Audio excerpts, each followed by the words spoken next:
taking care of his estate plan just wasn't something that was at the forefront of his mind because he thought, listen, my kids are taken care of. Yeah. And then he passed away. And it created a giant mess because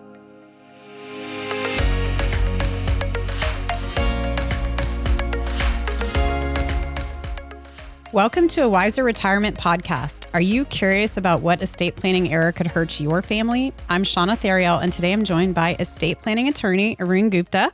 Each week, we bring you practical advice on retirement, investing, and planning for your financial future. Don't forget to subscribe to the podcast wherever you're listening. Let's get started. Good morning. Good morning, Shawna. How are you? Good. I'm glad we're doing this again. Me too. It's fun. Me too. I was asking you before, is there any fun? Because estate planning's fun. I'm sure you think it's fun. It's exciting for me. It is, exactly. I love estate planning. You and I worked together for a long time. But is there any fun estate planning updates at all? I don't know how exciting this is, but for some people, I'm sure it is exciting. The estate tax exemption was scheduled to be repealed to the pre-Trump 2016 levels, but that is officially not going to be repealed anymore, and the increase is now permanent. Permanent as permanent. Yes, exactly. A new Congress, a new president. Who knows what's going to happen? Yes. So the exemption is increased now. It's going to increase for inflation. Each year until they change it again. Until they change it again. That's right. So it's 15 million next year. Yes, it's 15. It so was. So it's still so very high. Yes, so. it was 13.99 in 2025. It'll be 15 next year. Okay. And so on. Okay, so that's really the only update. So nothing. I'm sure you'll keep us updated if there's other estate planning things out there. But thank you for that. Today, we're going to go through, we've already talked about trust and done a couple of things. We'll continue to do different estate planning shows together because we just love it. But today, we're going to talk about we're going to do a case study, really. And this is a real client situation that we have where a simple estate planning error costs money to the family, more or less the children. And it was something that was very simple that could have been avoided. And so just to bring awareness to individuals, and we looked at the stats before that maybe simple mistakes in an estate, they didn't give exact numbers. It's like, it's like how many, we're looking at how many unintended beneficiaries do things go to. And we're going to talk a little bit about that, but it was quite large. It seemed like it was a large amount. They didn't give exact numbers, I guess, because there's so many, different ways it could go. But, this is simple errors or things to look at that you could avoid hurting your family. Yes. And they're simple things in the sense that, it can take 2 minutes to update. Right. Literally 2 minutes. Some things can be a little bit more complicated, but generally speaking, a lot of the big impactful mistakes that happen, it hits a little harder because they were so easy to address when the time was right. Yeah. Let's talk a little bit about Travis and his situation. Yes. So we will. The names have been updated, but for confidentiality. But this is a real life example. Travis and Taylor, a married couple. That has nothing to do with Travis and Taylor at all in the news right now, right? I think they were married for about 20 years. They built a life together. They had 3 children. As it happens with many marriages, it ended in divorce, and it was a very nasty divorce. And Travis, wanted to make sure that his, ex-spouse had nothing to do with his life anymore. Now, obviously, that's harder to do when you have kids. But he wanted to make sure that, sure, his kids were taken care of. And, after they got divorced, he updated his documents. He updated his will. He made sure that, upon his death, under his will, everything was going to go in trusts to his children. And it was in trust and not outright, also because he wanted to make sure that those assets were protected. And not subject to their divorce in the future if they have one, right? Exactly. Just given what he had gone through. Yes. And, life goes on. Travis met someone new. We'll call her Sabrina. They lived a somewhat lavish lifestyle. Sabrina needed Travis for support.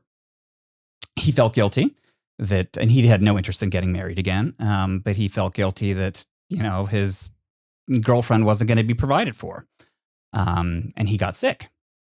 And knowing that, something could happen to him, he wanted to make sure that she'd be taken care of. So he updated his life insurance policy and he put her as the beneficiary.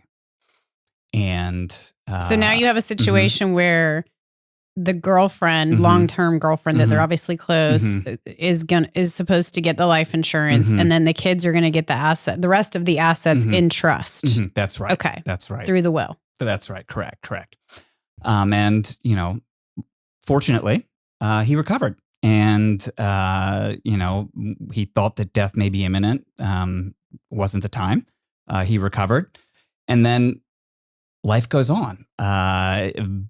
Got caught up in new things, and taking care of his estate plan just wasn't something that was at the forefront of his mind, because he thought, listen, my kids are taken care of.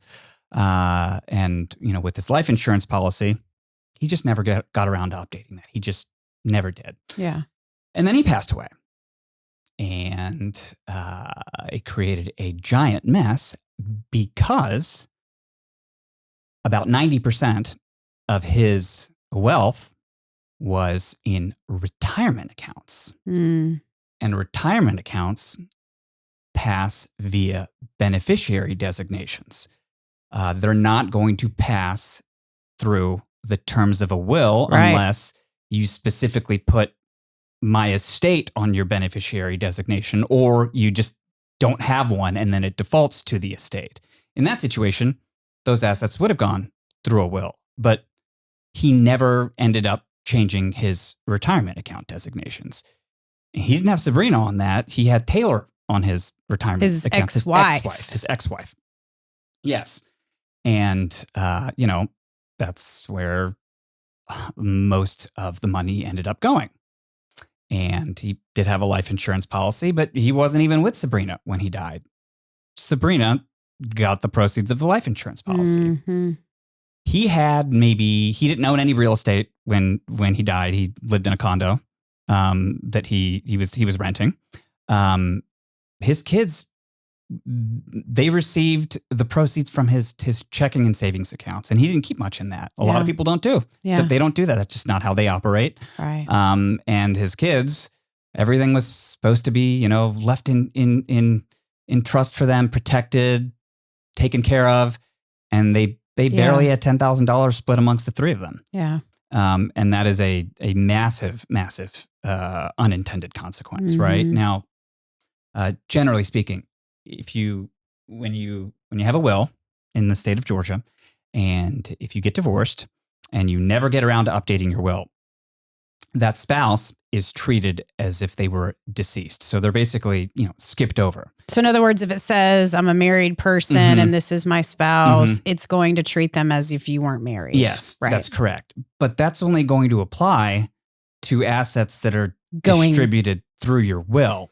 See, and that's such a good point. And most people don't realize that. Even when we meet with clients and we're explaining how things go, if you have beneficiary designations on any account, whether it's retirement account, life insurance, a brokerage account, even if you do like a payable on death at your bank, that's not going to your will. No, it's not, unless through the estate. Correct. And especially when it comes to these custodians that set up these accounts, they don't want to stick their nose in it. There are protections in place for them to where they don't have to update things. They don't have to.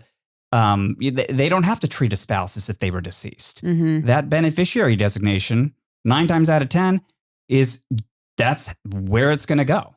Now, a certain custodian may have, protections in place within their own, governing documents, but that's not that common. Most of the time, these custodians, Totally. they want to do the least amount of work and the least amount of liability. Sure. That's how they want to handle it. But even still, they're not going to proactively reach out to you and say, do you want to change your beneficiaries when a life event happens? Yes. Unless you open like a new account and then it's on the application where it's like, add a beneficiary. Yep. And I have seen through employers where you do your annual, renewal of your benefits where it's like, check your beneficiaries and you check off that they're still good.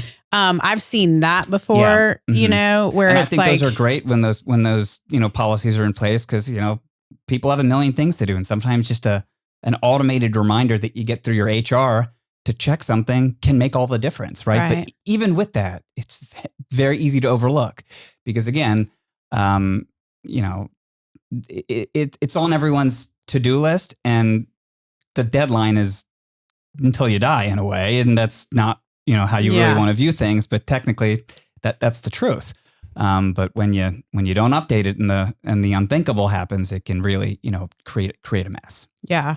And again, there could be future litigation involved and people can try and, undo but regardless, it's time, there's no stress, estate money. to sue in that though, right? Because you're talking about its beneficiary designation. So it's not like you can hold up, and I don't know, I'm speaking out of turn. You're the attorney, but it's like, how can you sue an estate when the estate was checking accounts, right? Listen, that's it. It's going to, no matter what, it's going to make life hard. Even if you try and unwind things and, say someone was unduly influenced or what have you, time, stress, money, guaranteed, it will suck all of those up, and again, unintended consequence, right?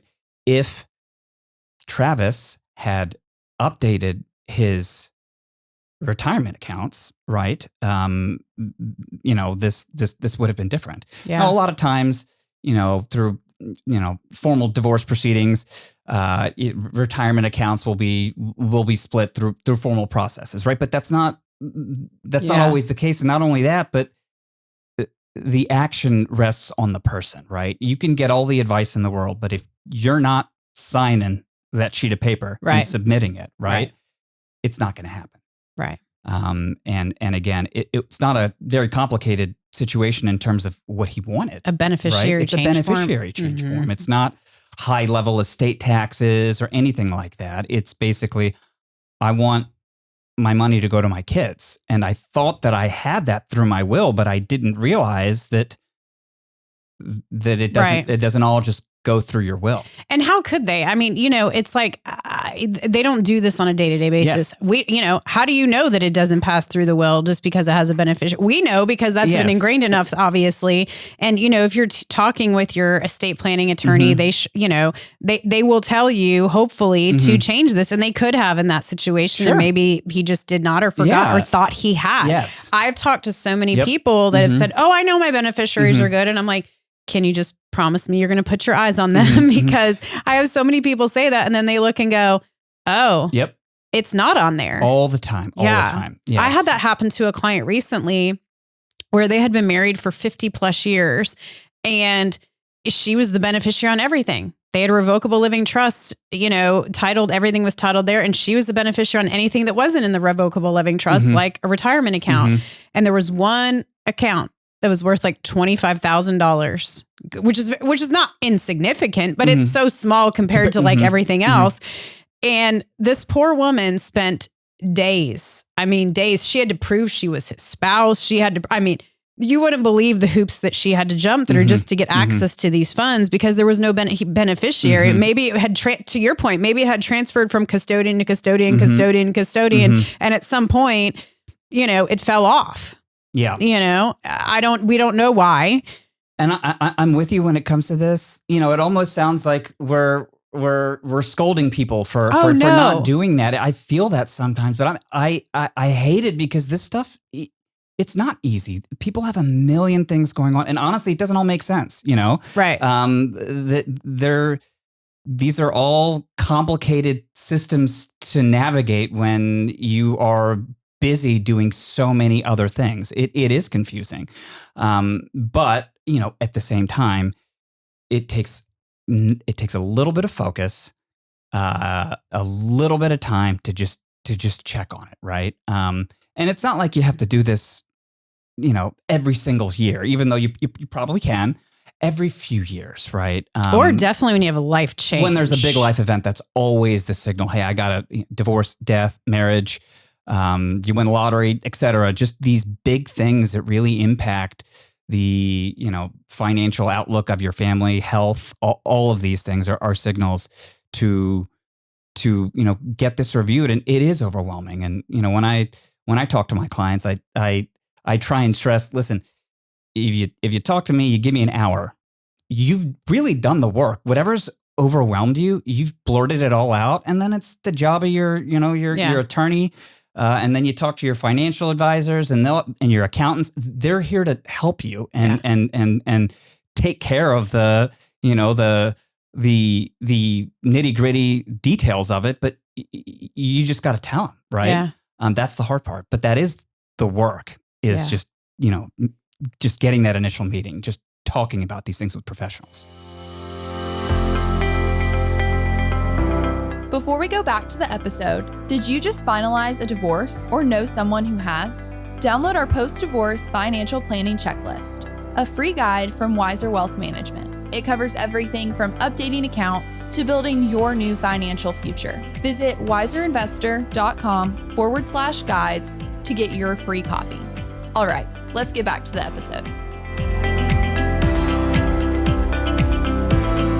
Yeah, and you can certainly do this on your own, just making sure that you know what to update, though. Yes. There's definitely people are capable of, and a lot of these, a beneficiary designation is not complicated.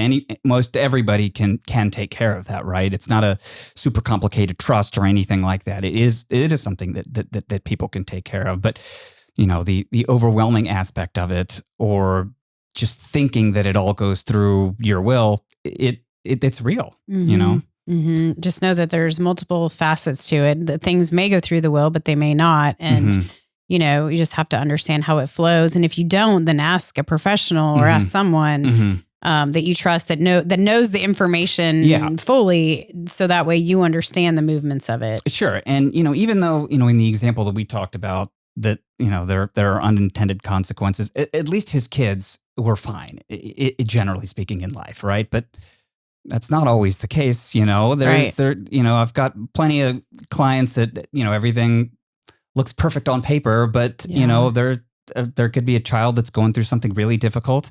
And the unintended small mistake ends up, really costing them. Yeah. And no one would want that. Right. Yeah. And it's tough, but it happens. It happens a lot. Yeah.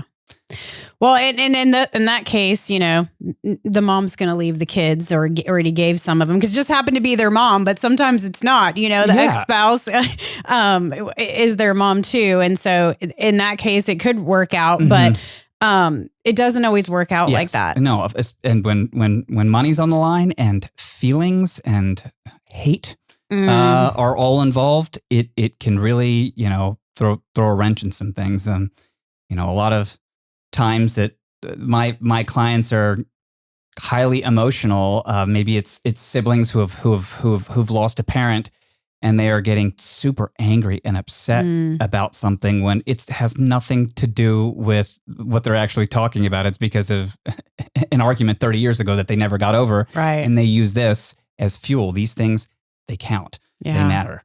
And it really does have an effect on a lot of other people. Oh, it always breaks my heart. I've been in situations, and you and I have been in situations together where, you're sitting across from a family and, the mom or dad or both are like, oh, well, my children would never fight and never, fight over this money. We have a really close relationship, and, they would all work together, and then something happens and we bring the children to the table, and it's different than the parents probably expected a little bit when there's, maybe a little more rivalry, or the parents are gone and, they weren't really aware of, or just like you said, emotions changed for whatever reason, or they thought they were entitled to something because they got a gift here, and they, they helped you so much here for your whole life. And now and fights can happen and they don't necessarily agree on them. And all of the things that you're talking about right now can all be addressed through your estate planning documents. Yeah, if it's all in writing and it's black and white, then that's what govrns. That's it. You know, and it takes a lot of the fuel out when there's really nothing they can do about it, and it's laid out there the way you wanted it to be, right? Because at the end of the day, you are in control of this. You know, so these are very, very important things that it's easy to overlook, and it's understandable when it happens, but that doesn't change how unfortunate the results can be. And I wanted to mention, you and I were talking earlier about that one client regarding the home titling. I feel like that happens quite often. Yes. I just want to talk about that because I think this applies to so many people. Yes. And I think I may have mentioned this on a previous podcast with you too, but this happens quite a bit. You and your spouse own a home. You've lived in it for 40 years. You owned it jointly. The tax bill has both your names on it. All of your accounts are also titled jointly. You think, okay, there's not going to be probate necessary at the death of the first spouse. And this just happened with me. A client, her husband passed away, and everything was titled jointly. Most things defaulted to her, and she wanted to downsize after her husband had passed away, and she purchased a new house, thinking that the sale of the old home, is going to, give her the down payment for the new home. And then they ran into a snafu because the deed on the home that they purchased in like 1987, it didn't have the survivorship language that is commonly used when most married couples purchase homes. It usually has joint tenants with right of survivorship. That's what most married couples, it passes which to which the means survivor that of one. Yes, correct. At the death of the first spouse, it will default to the surviving spouse. But if it doesn't have that survivorship language, it's treated as tenants in common, which means when the first spouse dies, their 50% is distributed via their own estate planning documents, not defaulting to the spouse, meaning it has to go through probate. And the probate process, it can take a long time for no other reason that the court's got a lot going on, and something that their rubber stamping can take 2 months. When you have a house sale, and it creates a lot of, and it still is creating lots of financial stress, right? Right. When you think that things are just operating quickly, it's going to happen, and then all of a sudden you got this giant bill to pay, and you don't have the funds.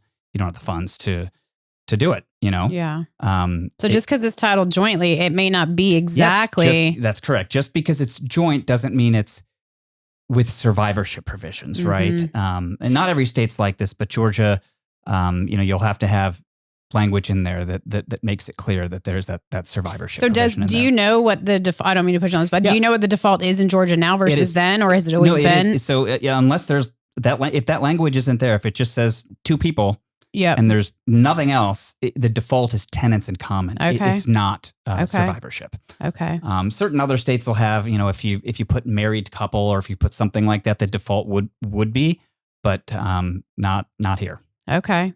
So how could a client or someone check that? So check your deed, and if you can't check your deed, you can be a pretty creative internet sleuth, and I can almost promise you, if you really dig in, you'll probably be able to find it. But if you want someone else to do it, there's certainly people that you can pay that will look that up for you and just confirm what it says. And it's a very, very simple change. Let's say that it did not have those survivorship provisions in there. You just do a new deed that says that has that survivorship provision. As long as you're both still alive. Yes, you exactly. Can't do it exactly. And then you record the deed, and that's it. It can be done very quickly. Okay. And I've had this happen with several clients. They can't find their deed, and they get really overwhelmed, and they get scared. And I try and tell them, listen, that deed's probably recorded within the county. You don't actually most of the time, you don't actually need that original deed. Yeah. It'll be okay. There are records that reflect it. Yeah. And if you just want to, find your deed, you can. I think that's a good thing to have. I think you should have, at least in your email, you want to just pull it up in a pinch. I think it's a good idea to have, and it's all scanned in. The Georgia has all of these. Well, everything post like 1987. I was going to say, if it's old, maybe not, right? Yes, rarely nowadays. It's rare where I can't find a deed online. Most of the time, I can pretty much find everything online. And so, if you just bought a house recently in the last few years, is that part of your closing documents too? Yeah, it should be. I mean, usually right? When you get a copy of what is filed when with you're the court. signing that giant stack of paper, one of those things is a deed. Okay. And then your real estate attorney they'll record or make it with sure the you county. want it to be joint tenants, right? Yes, Survivorship. Yes, of course. That's what I was going to say. You don't have to do it this way. Just make sure you know what it is and what you want. Maybe it's a second marriage and you don't want it to default to the surviving spouse. Maybe you do want it to go, equally to your spouse and your kids, or whatever your plan is, right? Absolutely. It really just all depends. Yeah. So really, in summary, we are, making sure that we look at, first of all, we know what we want in our estate plan to flow. Yes. And then, and I always like to say, start with the end in mind. How do you want it to go? Mm-hmm. And then go backwards from there. Because it's like, okay, how do you want it to go? Well, then what assets go there? And then how should we title them, or how should our documents read to be able to make it go there? Yes. Yes, exactly. I think that's knowing what you have, how it's titled. Are there designations on those? Those are very important things to do. And then what do the documents say to do with them, and what documents tie to that asset too? Yes. Right. Does it pass through your will, or does it pass via transfer on death? Does it pass via an inherited IRA through a retirement account? Your life insurance, anything with a death benefit. You want to make sure that you know what it says. No, that's such good information. We appreciate you going over that with us in this case study. And, we came in at the end, unfortunately. And so there wasn't, once something is, when you come in at the end, you can't make changes. Yeah, it breaks my heart sometimes when I see this. And again, there are people in place that will help guide you through these situations and try and make things as good as you can. Right. Right. And hopefully, in the future, hey, don't do this. So many times I have clients telling me I went through this with my parents, or I don't want to do this because that happened with them. Right. I feel like more and more and more people are dealing it with their parents, and they're going, okay, what do I need to do now to make sure I don't do this to my kids? Exactly. Not that their parents purposely did it, but it's like, I feel like, the clients that we're seeing, so many, it's like, okay, I don't want to do it this way. I don't want to go through what I went through. Like my parents, even though they tried to leave it good. It's not like they were trying to, but it's like, how can I avoid this? And so it's almost by going through it themselves, unfortunately, with family members, then they can kind of see how it is. I think that almost gives them a preview, which is somewhat helpful. Yes. Oh no, of course. And on the opposite side of that, I will have clients that really appreciate what their parents did by having everything so clean and organized and nice. And, I'll tell them, listen, this wasn't just a little thing that, your mom and dad did. They thought long and hard about this, and they made this as seamless and easy on you, so you didn't have to worry and stress. Fair. Every time parents are emotional or they're stressing out about these things, they're doing it for their kids. And their hard work and those tears, they are appreciated. Sometimes it takes a while for it to be appreciated, but it is. Sure. Especially when you're grieving the loss of people, and then it's like you're going through and doing the paperwork and all of that. It's just if it can be in order as you intended, it just makes it easier for the family too. Yes. So I think most people want to do that. It's really, where we see a lot of these get caught is where maybe, something happened that wasn't planned, which is how life happens, right? Course, it's like an accident or like, something happened, that it wasn't imminent. Your death wasn't imminent. And so that's why it's important to make sure that everything's updated ongoing. Yes. Because a lot of time, something may happen and you just want to be prepared if the unthinkable happens. Exactly. Yes. Well, this is great. I appreciate you always coming and helping and working with our clients. We have a couple other episodes referenced in the show notes. Episode 295, What Happens If You Die Without a Will, The Legal Nightmare. Episode 279, what should parents of children with disabilities know about estate planning? Episode 233, how second marriages and blended families impact estate planning. We also have some educational videos in there, preventing family conflict with legacy planning and does inheritance count as income, which are helpful. And then, of course, we have Arun Gupta's link there if you want to reach out to him to talk about your estate planning needs. You can always, reach out to one of us too here to talk and do a consultation if you just want to do a review. But thanks for listening to today's episode. If you're interested in learning more about Wiser Wealth Management, or like I said, want to schedule a consultation, please go to wiserinvestor.com or click on the link in the episode notes. We will see you next week. Thank you.